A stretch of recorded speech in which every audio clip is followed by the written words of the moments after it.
Iran વોરની જાળ હવે આખી દુનિયા સુધી પહોંચી ગઈ છે, કારણ કે અમેરિકા અને ઇઝરાયલ ભેગા મળીને ઈરાનમાં જેટલા ધડાકા કરી રહ્યા છે તેટલી જ આગ ક્રૂડ ઓઇલની કિંમતમાં પણ લાગી રહી છે.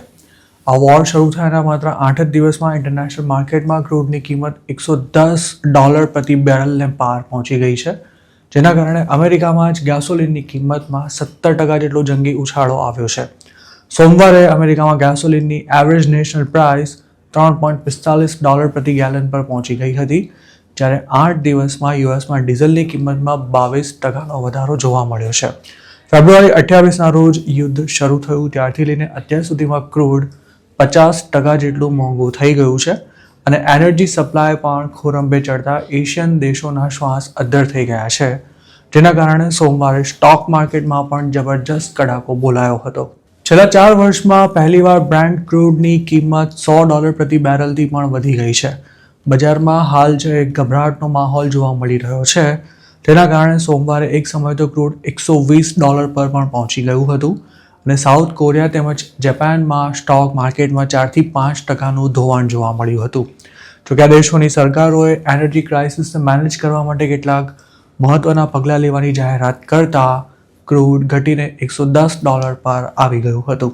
એક તરફ આખી દુનિયા ક્રૂડની વધતી કિંમતોને કારણે ચિંતામાં છે, તો બીજી તરફ રવિવારે ટ્રમ્પે આ અંગે ઉપદેશ આપતા ટ્રુથ સોશિયલ પર એવું લખ્યું હતું કે ક્રૂડમાં થયેલો વધારો હંગામી છે અને વૈશ્વિક શાંતિ તેમજ સલામતીને સુનિશ્ચિત કરવા માટે અમેરિકા જે કંઈ કરી રહ્યું છે તેની સરખામણીએ મોંઘું થતું ક્રૂડ સામાન્ય બાબત છે.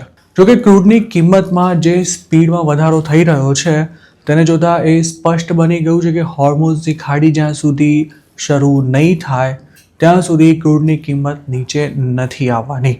છેલ્લા 1 અઠવાડિયાથી પણ વધુ સમયથી હોર્મુઝની ખાડી બંધ છે, જેના કારણે મિડલ ઇસ્ટથી એશિયન દેશોમાં જતો ક્રૂડનો સપ્લાય અટકી ગયો છે અને નેચરલ ગેસનું પણ કંઈક આવું છે. ક્રૂડની સાથે સાથે નેચરલ ગેસની કિંમતમાં પણ ખૂબ જ ઝડપથી વધારો થઈ રહ્યો છે. યુરોપ અને એશિયન દેશોમાં નેચરલ ગેસનું સપ્લાય હોર્મુઝમાંથી જ આવે છે. જોકે અમેરિકામાં ઘર આંગણે જ નેચરલ ગેસનું ભરપૂર ઉત્પાદન થતું હોવાથી ત્યાં ગેસની કિંમતોમાં કોઈ ખાસ હલચલ જોવા નથી મળી. અમેરિકાના એનર્જી સેક્રેટરી ક્રિસ રાઇટે રવિવારે જ લોકોને એવું આશ્વાસન આપ્યું હતું કે ગેસોલિન અને ડીઝલની કિંમત લાંબા સમય માટે ઊંચી રહે તેવી કોઈ જ શક્યતા નથી. તેમણે એવો દાવો કર્યો હતો કે હાલ ક્રૂડની કિંમતમાં જે વધારો જોવા મળી રહ્યો છે તે ફિયર ફેક્ટરને આભારી છે, જ્યારે હકીકત એ છે કે દુનિયામાં ઓઇલ અને ગેસની કોઈ જ તંગી નથી. CNN આપેલા ઇન્ટરવ્યૂમાં તેમણે જણાવ્યું હતું કે થોડા વીક માટે કદાચ હોર્મુઝની ખાડી બંધ રહેશે, પણ આવું ઘણા મહિના સુધી ચાલશે તેવું માનવાને કોઈ જ કારણ નથી. ગયા વીકમાં ટ્રમ્પે એવું કહ્યું હતું કે હોર્મુઝની ખાડીમાંથી નીકળતા ટેન્કર્સને અમેરિકન નેવી એસ્કોર્ટ કરી શકે છે, પણ તેમના એનર્જી સેક્રેટરીનું એવું કહેવું છે કે હાલ અમેરિકન મિલિટરી ઈરાનની મિસાઇલ અને ડ્રોન કેપેબિલિટીઝને ધ્વસ્ત કરવા પર વધુ ધ્યાન આપી રહી છે. ઈરાન વોર બાદ અમેરિકામાં ગેસોલિન અને ડીઝલના ભાવ જે ગતિએ વધી રહ્યા છે તેનાથી મોંઘવારીમાં પણ વધારો થવાના અણસાર છે. એક તરફ ટ્રમ્પ સરકાર ફેડ રિઝર્વ પર વ્યાજના દર ઓછા કરવા માટે સતત પ્રેશર કરી રહી છે અને જોબ માર્કેટ પણ મંદ છે, તેવામાં જો મોંઘવારી વધે તો વ્યાજના દર ઘટાડવું મુશ્કેલ બની શકે છે.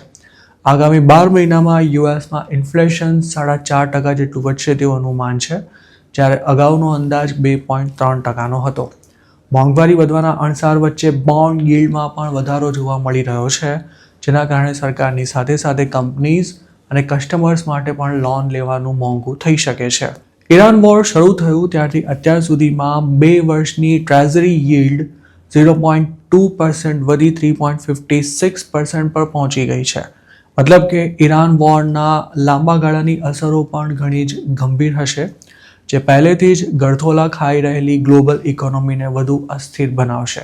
સરકારોનું દેવું વધશે, મોટાભાગના દેશોમાં મોંઘવારી ભડકે પડશે, બેરોજગારીમાં પણ વધારો જોવા મળશે અને સામાન્ય માણસનું જીવન વધુ કપરું બનશે. જોકે ટ્રમ્પ આવું કંઈ જ સમજવા તૈયાર નથી, કારણ કે આ વોરમાં તેમને ક્યાં કંઈ ગુમાવવાનું છે.